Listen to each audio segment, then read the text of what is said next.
Welcome into Outkick the Show. I'm your fearless leader, Clay Travis. I hope all of you are having fantastic Mondays wherever you may be across this great country or this great land. As you can see, your boy is back home in Nashville, but look at this spectacular tan.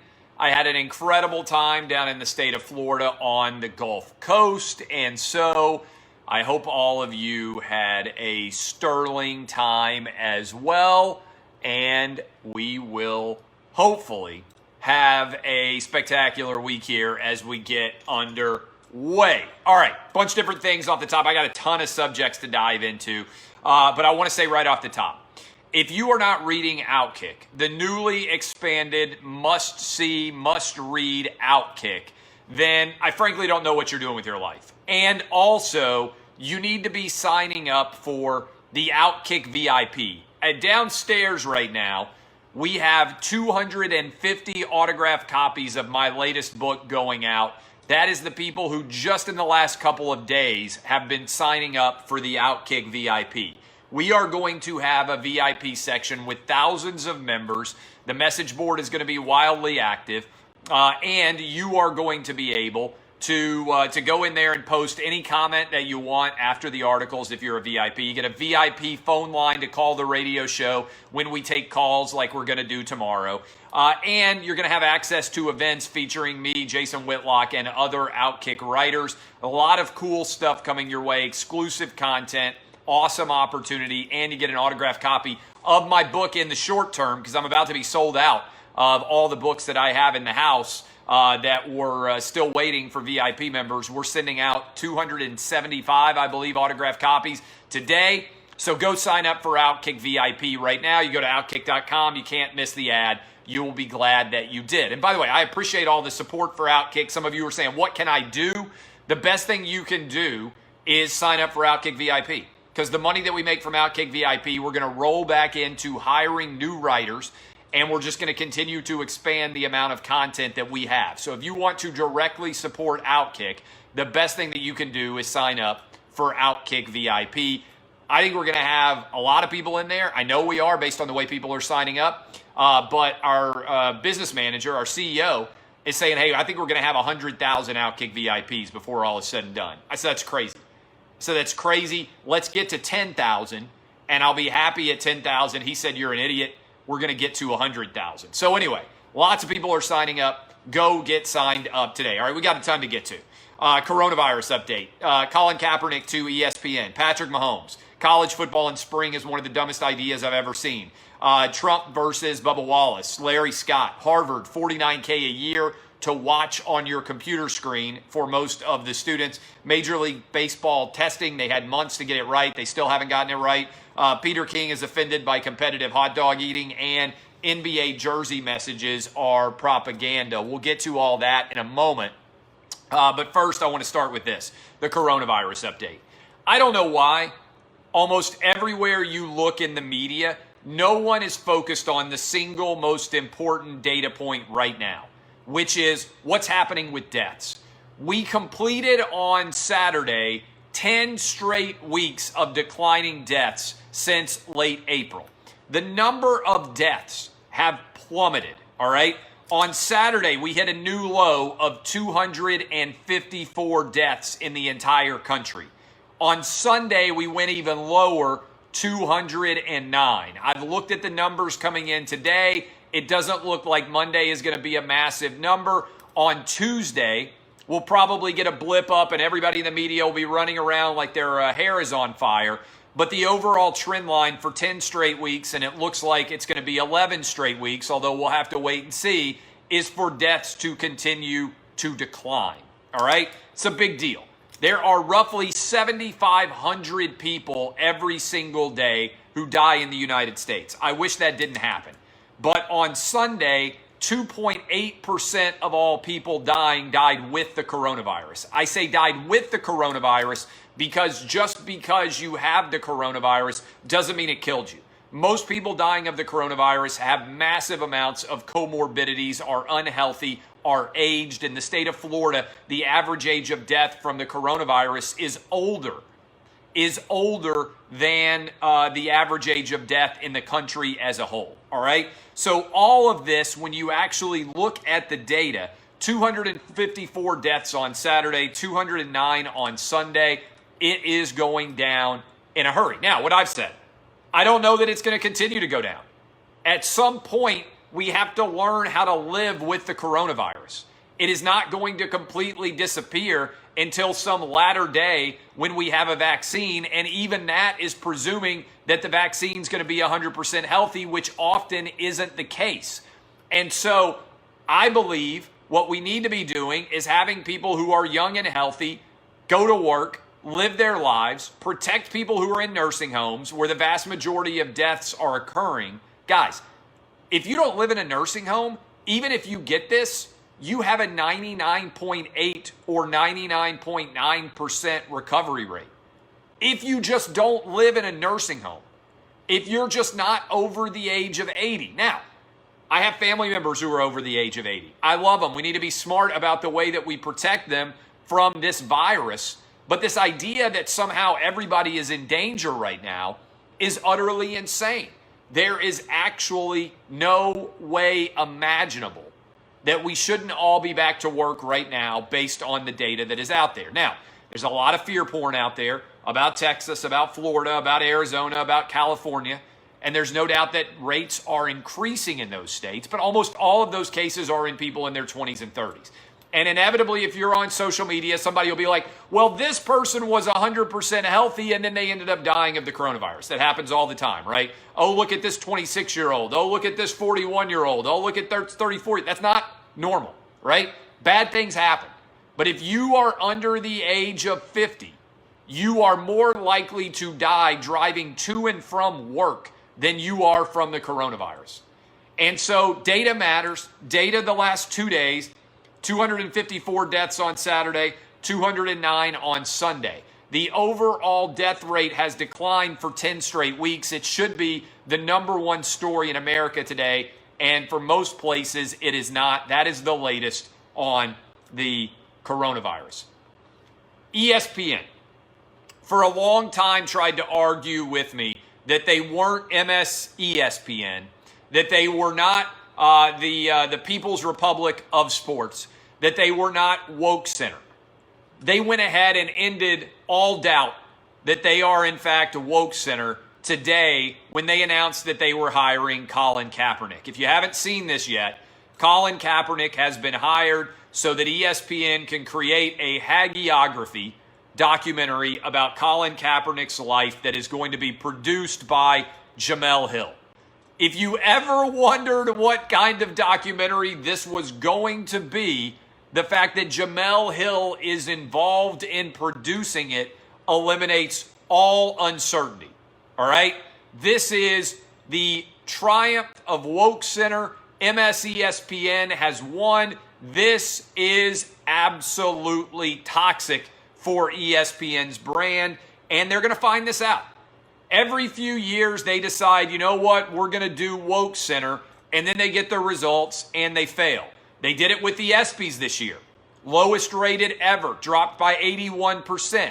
They did it with their social justice warrior night on ESPN a couple of weeks ago. Lowest rated primetime broadcast of ESPN in over 25 years. And now they're doing it with Colin Kaepernick, which they are effectively trying to do is to change the overall reputation of Colin Kaepernick through lies. All right, I keep quoting this because it's like nobody else wants to reference it anymore. Colin Kaepernick, after he began to refuse to stand for the national anthem, said as follows, "I am not going to stand up to show pride in a flag for a country that oppresses black people and people of color." Colin Kaepernick made his protest about the flag. When he was asked immediately after he began his protest why he did it, he said, "I'm not going to stand up to show pride in a flag." All right? So he is disrespecting the flag by his very intent. That's what Drew Brees said. Then Drew Brees had to apologize for that for some reason. It's like everybody has forgotten about this. All right? Colin Kaepernick said directly, "It's about the flag." That's his quote. The day that he refused to stand for the anthem, he directly said it was about the flag. All right?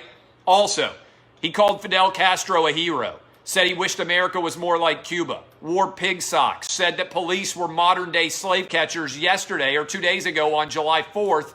He said that he refused to celebrate July 4th. That's even though several years ago on social media, he did support July 4th. This is a declaration of war from ESPN to all of the people that support their product. Liking sports is not enough. You have to also support woke left-wing politics if you want to consume ESPN-related content. That's fine. That can be their business. It's going to be a great boon for Outkick. Go sign up for our VIP. Get an autographed copy of my book. I'm telling you right now, this is a disastrous move for ESPN, and I'll tell you what they're going to do. I'm just going to go ahead and predict it for you. In a couple of years, when Jason Whitlock and I are sitting on top of one of the greatest media businesses in all of sports, ESPN's going to come try to hire us. I'm just telling you what's going to happen, all right? I'm telling you right now what's going to happen. ESPN is going to come to us hat in hand, and they're going to be like, hey, you were right.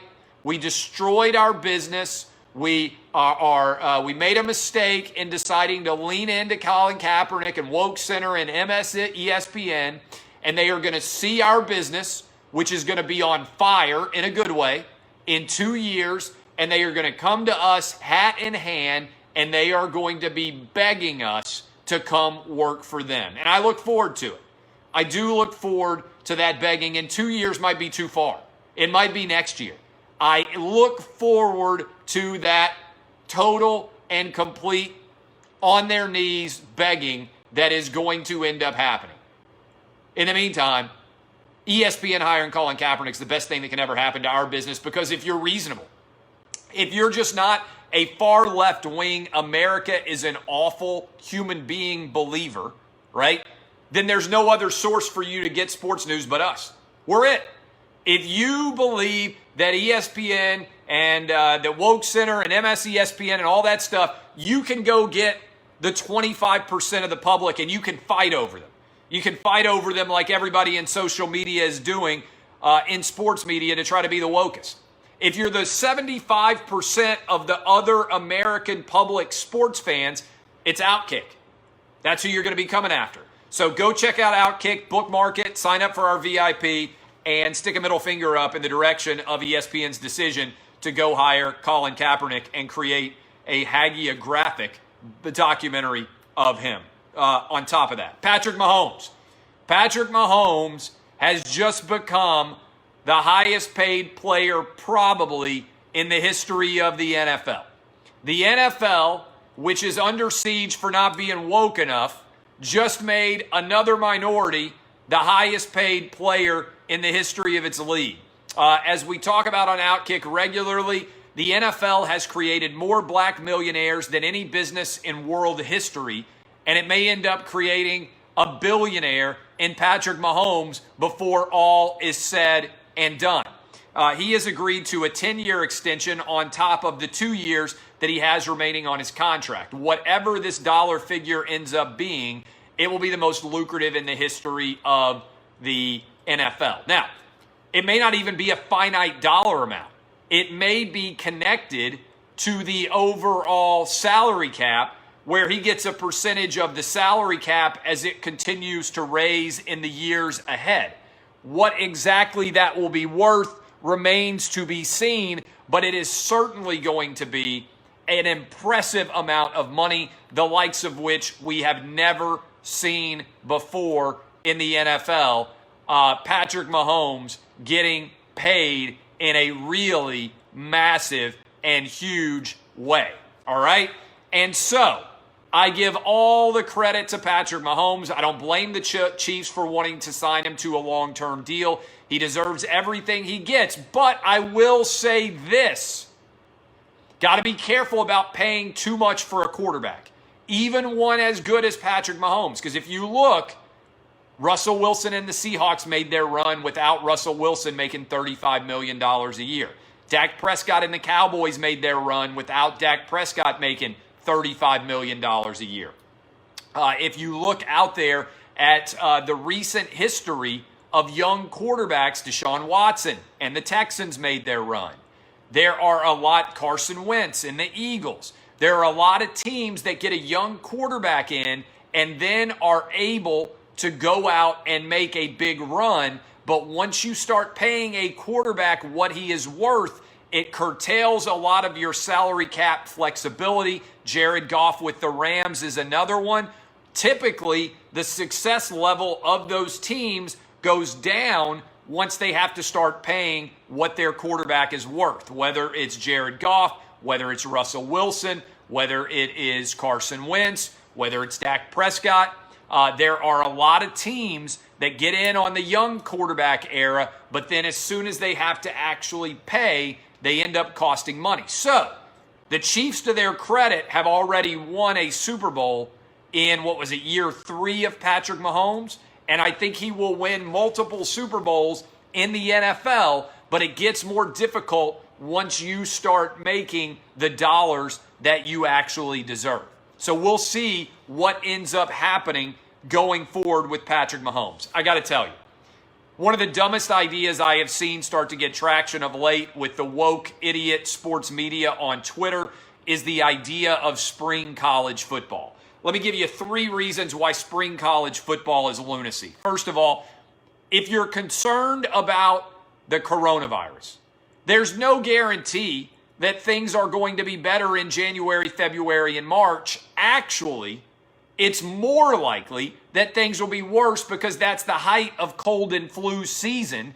And so it makes no sense to postpone when it's warm outside and when viruses are typically not spreading as much, and play in the winter when they are. That's point 1. Point 2, if you're a top player, let's say Trevor Lawrence or Justin Fields at either Clemson or Ohio State, why would you play? If you're trying to go into the NFL, you start to train for the NFL Combine in January. Why in the world would you go play a spring college football season that wouldn't end and potentially could risk your health right before you go into the NFL draft? It makes no sense. All of the top juniors and seniors would sit out if you are a first rounder or think you might be a first rounder. There's no way you would play at all. Also, you're then going to have to play 2 seasons in a really short period of time. You play January, February, March, April. You sit out for a couple of months, and then you're right back into it. For young bodies, that is a tough turn to play 2 football seasons in the same calendar year. That is incredibly difficult and likely to lead to many more severe injuries. Spring college football makes no sense. Anyone arguing in favor of it is, quite frankly, an imbecile. Speaking of imbeciles, Larry Scott, the commissioner of the Pac-12, did you guys see this story? He sent out an email saying that everybody who makes $100,000 or more is going to have to take a 10% pay cut. All right? Well, he said himself, guys, just so you know, I'm going to take a 12% pay cut. Larry Scott makes $5.3 million a year. So he took a $500,000 pay cut, and he still makes nearly $5 million a year. He's the highest paid conference commissioner in all of college football by a substantial margin, I believe. $5.3 million a year. He took a 12% pay cut, and people are not happy. They're talking about going out and making the decision to cut and buy out his salary and go to someone new. This is a wild scenario. You're going to see it happening a lot across all of college athletics. Everybody is going to end up making less money. Now, I've been straightforward with you. I took less money on my radio show.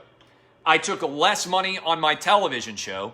I have contracts for both so that I could hopefully protect other people from having to lose their jobs. And so far, on my television show and also on my radio show, knock on wood, we haven't had to lay off anybody that works on those shows. I took a voluntary pay cut. I didn't have to do it. But I didn't send out an email bragging about the fact that I was cutting my pay by 12% when everybody's got to get their pay cut by 10%. bad look by Larry Scott. I'm not surprised they're talking about trying to buy him out. Harvard. I don't know about you guys, but this idea of colleges not being back is lunacy to begin with, all right? Every college should be back in the fall based on all the data. College kids more likely to be struck by lightning. They're more likely to die of the flu or pneumonia. If people are old and they're teaching them, let them stay home. They can teach remotely, but college kids need to be back on campus. Harvard has said almost all students will be learning remotely. Tuition is $49,000 a year, and they are not cutting tuition. All right, I want you to listen to me closely again. Tuition is $49,000 a year. They are going to sit in front of a computer screen and still be charged $49,000 a year. This is madness. If I were a parent with a kid at Harvard, first of all, I'd be proud of the fact that they are at Harvard. Secondly, even though I have the money to pay the tuition, I would step back and say, this is crazy that you are expecting me to pay $49,000 for an online degree at Harvard, even at Harvard. You're basically just extorting money from me for the name of Harvard. You're not actually gaining any of the huge benefits of college, which typically come from being surrounded by other students. You learn more on a college campus than you do in a college classroom. This is absolutely atrocious that colleges think they're going to get away with charging full tuition. At most, it should be half. At most, it should be half tuition if you are actually sitting at home and watching it. There's no way I would pay $49,000 a year at Harvard. I would suggest one of my kids take a gap year, go travel around in Australia or New Zealand or wherever you want to go, and then we'll put you back in school eventually. Major League Baseball had months to get its testing protocols right. Did you see this story? And yet they can't manage to get the Major League Baseball player test done rapidly enough, which is totally inexcusable. I don't know who's to blame here, but this should not be difficult for a multi-billion-dollar business like Major League Baseball. They need to bring everybody, the doctors, on campus for each of the teams. Bring in your own medical team. Build your own testing facility if necessary. This should not be complicated at all. I don't understand how they can't get it right. This is a major mess for Major League Baseball. They should be utterly ashamed. Speaking of utterly ashamed, Peter King, our good friend, left-wing, woke liberal Peter King went on Twitter over the weekend and said he was offended by competitive eating contests. I will say this was a positive because I'm sick of everybody being offended by everything, and I've been waiting for people to be like, hey, just get over it. And Peter King being offended by hot dog eating contests seems to have united the entire universe in believing that Peter King is an idiot. He said it was a sin and that he was offended ESPN put it on television. Yes, the hot dog eating contest. This is absolute lunacy from Peter King. And thank God most people actually recognize how much of a lunatic he was for this one. That is at least a positive. Also, we have right now, as you roll through, we have Donald Trump going after Bubba Wallace. And Donald Trump going after Bubba Wallace, this is not a big win. To me, what Donald Trump needs to be focusing on is three things. Getting the economy back up and roaring. He needs to get the economy back up and roaring. He needs to get everything back rolling with going after China. And he needs to make the decision to get everything else back as well when it comes to the overall situation that is going on with like Mount Rushmore being challenged or anything else associated with that, all right? This is utter lunacy from the president, in my opinion, going after Bubba Wallace over this instead of focusing on what I would say is the number one goal, which is get kids back in school. Focus your attention on something like that as opposed to belatedly getting involved in the NASCAR dispute. Finally, NBA jerseys. You'll notice that NBA jerseys, what they will not have on them is anything about Hong Kong. The NBA is going to allow propaganda statements to be made on the back of the jerseys, which are ridiculous because the statements are total cliches and they are designed to make America look bad. But you're not even allowing people to make statements about anything like China. In fact, if you tried to say free Hong Kong, and Hong Kong doesn't have freedom anymore, and we need to offer the ability of people from Hong Kong to come in here if they want to get outside of that country, because you can now go to jail for years if you're protesting. They don't have democracy in Hong Kong anymore, which is what Daryl Morey was protesting back in October. If you want to make a good decision here, the best decision that can be made is call out the NBA for their selective propaganda. Tell the sneaker companies to make their shoes here. Tell them to open factories here.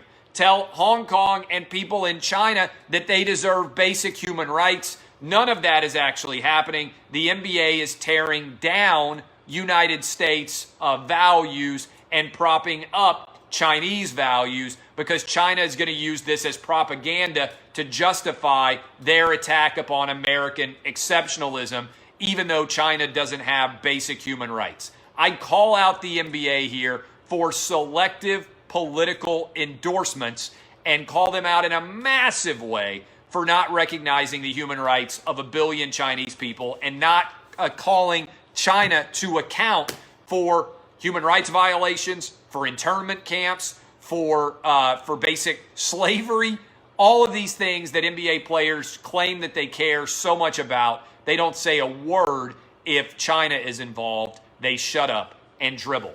I love all of you. My name is Clay Travis. This is Outkick the Show. Appreciate all of you. If you enjoy this, share it with your friends. Sign up for the Facebook accounts. Go sign up for Outkick VIP. Thanks to all of you. This has been Outkick the Show. Kisses, DBAP, unless you need to SBAP.